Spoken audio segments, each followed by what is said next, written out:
Bolitar, whom I tolerate. I go to Castleton High School, the new kid trying to fit in, and based on this photograph, I am either delusional or completely insane. "What's wrong, Mickey?" Bat Lady asked me. "What's wrong?" I repeated. "You're kidding, right?" "I don't understand." "This," I pointed to the photograph, "is the Butcher of Lodz." "Yes."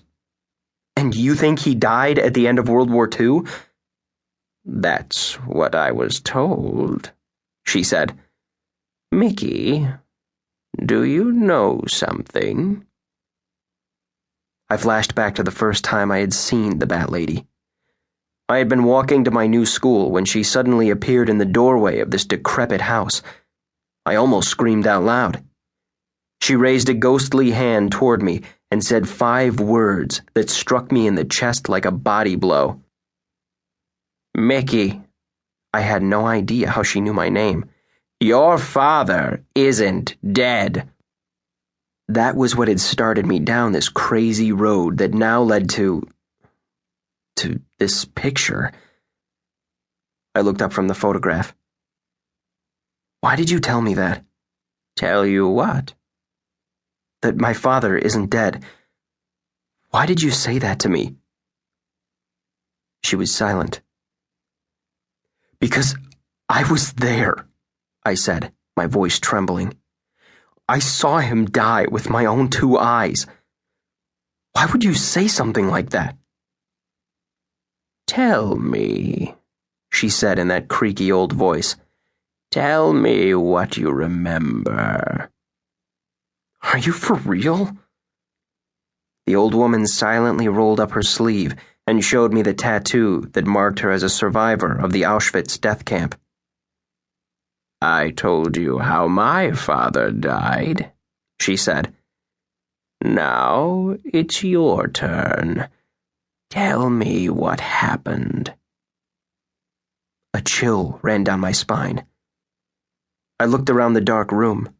A vinyl record spun on an old turntable, scratching out a song called "Time Stands Still" by Horsepower. My mom had been a Horsepower fan. She had even partied with the group back in her celebrity days, before I came along and washed all her dreams away.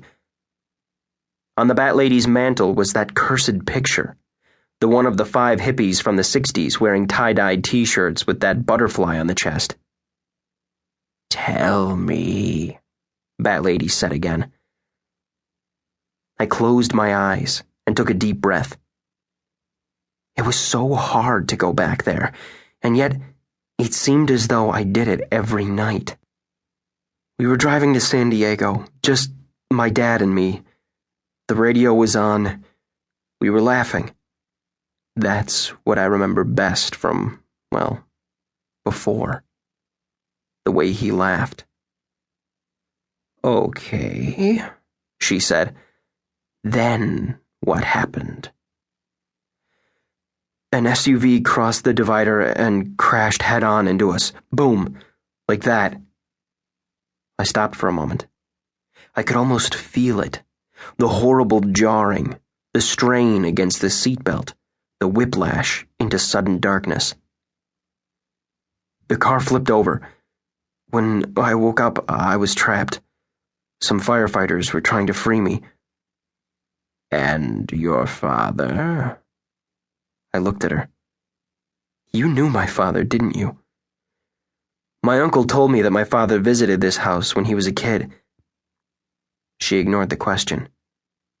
"Your father," she repeated. "What happened to him in the accident?" "You know what happened."